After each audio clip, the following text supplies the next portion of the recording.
여러분 반갑습니다. 날씨가 추워서 힘드셨죠? 오늘 좀 풀린다니까 좀 나을 것 같습니다. 저도 음성이 좀 별로 좋지 않고 또 혓바늘이 생겨서 지금 혀도 잘 안 돌아갑니다. 듣기가 좀 불편하실 것 같은데요. 자, 오늘 말씀 보시면 예수님이 추수하시는 추수꾼의 모습을 하고 계십니다. 이 말씀을 하고 있는 것은 이제 우리의 추수가 예수님께서 이 고난받는 백성들, 고난받는 이 땅의 백성들을, 자기 자녀들을 거두어 주시는 이제 끝이 멀지 않다는 것을 말씀해 주고 있는 겁니다. 이 땅에서 성도들이 고난받고 있고 고난당하고 있지만 그러나 이 고난이 영원히 가지 않을 것입니다. 이스라엘이 40년을 광야에서 보냈고 예수님이 40일을 광야에서 보내셨습니다.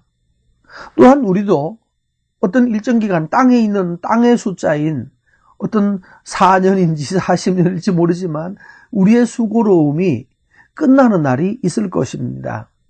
왜냐하면 이 수고로움을 통하여서 땅에서 받는 여러 고난과 환난을 통하여서 하나님의 자녀들이 성장하고 자라고 면역이 생기고 죄에 대하여서 새로운 각성과 의에 대한 새로운 열망을 가지는 사람으로 변화되기 때문입니다.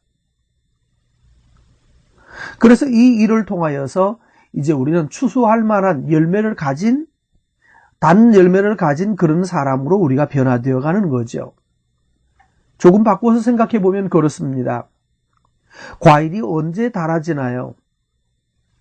무성한 여름에 그때는 몸집을 키웁니다.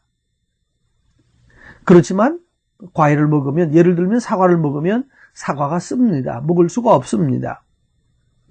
그러나 아주 장렬한 태양 가운데서 오히려 이제는 가뭄이 들면서 여름에 그렇게 풍성하던 비도 이제 오지 않고 햇볕이 쨍쨍하고 장렬하는 맑은 하늘 아래서 그렇게 뜨겁게 내려 쪼이는 태양을 맞으면서 사과는 화상을 입는데 그 화상이 오히려 빨갛게 물드는 것입니다.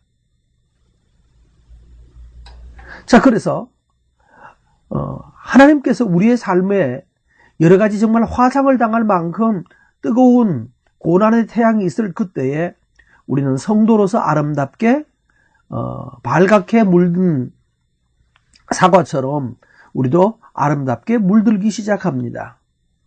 그러지 않으면 우리는 푸른색밖에 없어요.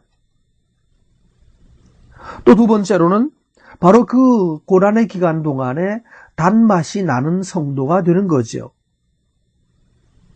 그래서 그 고난을 통하여서 단맛이 나고 아름다운 인격과 품성을 갖춘, 그래서 14장 5절 말씀에 있는 대로 말한다면 처음 익은 열매가 되고 5절에 말씀한 것처럼 거짓이 없고 흠이 없는 자, 거짓이 없고 흠 없는 그런 하나님의 자녀로 성장하게 되는 것입니다.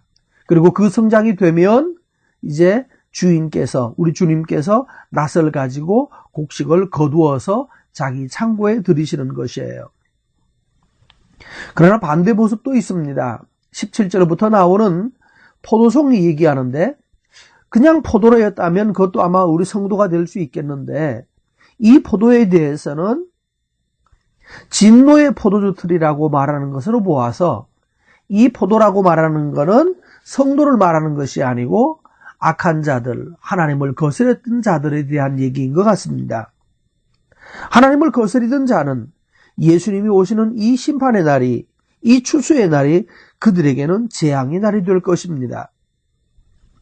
그래서 19절에 보면 천사가 낫을 휘둘러서 땅에 포도를 거두어고 그 다음에 진노의 포도주 틀에 던져서 그 틀을 밟으니까 틀에서 피가 나와서 말굴레에까지 닿았다. 피가 넘친다는 얘기입니다.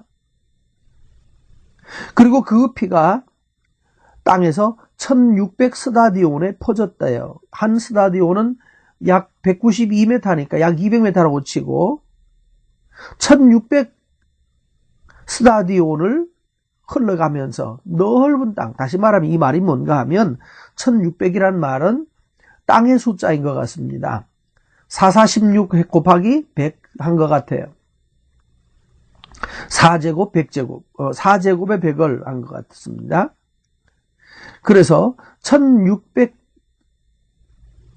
스타디온에, 그래서 땅 사방의 제곱이니까 거듭인 거예요. 14만 4천 명 할 때도 그랬죠. 12의 제곱이었거든요. 그래서 144가 됐고 거기 1000을 곱해져서 14만 4천이 되는데 여기서는 44로 곱해져서 땅 사방을 얘기합니다. 그러면 이 말은 정확하게 왜 곱해야 되는지는 잘 몰라요. 그러나 그렇게 추정해 보는 것입니다. 근데 중요한 것은 온 땅에 어느 곳 한 곳도 남김없이 모두가 다 이 그리스도의 심판에 직면하게 될 것이고, 그 심판을 통하여서 포도주 틀에서 밟혀져서 터져서 밟히는 포도 알맹이처럼 심판을 통하여서 피가 말 굴레까지 닿는 온 땅이, 모든 땅이 결국 사망의 죽임을 당할 것을 말씀하고 있는 것 같습니다. 정리해 봅시다. 우리의 수고로움이 많을지라도 주님의 정하신 날이 되어가고 있습니다. 그리고 어제 본문 13절에서, 앞본문 13절에서 말씀하셨던 것처럼 수고가 그칠 날이 있게 됩니다. 여러분 좀 더 힘내시고 소망을 가지기를 바랍니다. 주님이 오셔서 수고가 끝나든지 아니면 주님이 긍휼을 여겨주셔서 우리의 또한 땅에서 수고를 잠시 쉬게 하는 때도 있을 것입니다. 그리고 수고하고 이 고난을 겪어간 성도들은 아름답고 단 열매가 될 것입니다. 이 날을 기대하시면서 오늘도 하나님 안에서 추운 날 잘 이겨내시기를 바라고, 낙심하지 않고 선을 행하면서 주님을 따르는 순결한 그리스도의 신부들이 되게 되기를 바랍니다. 함께 그러십시다.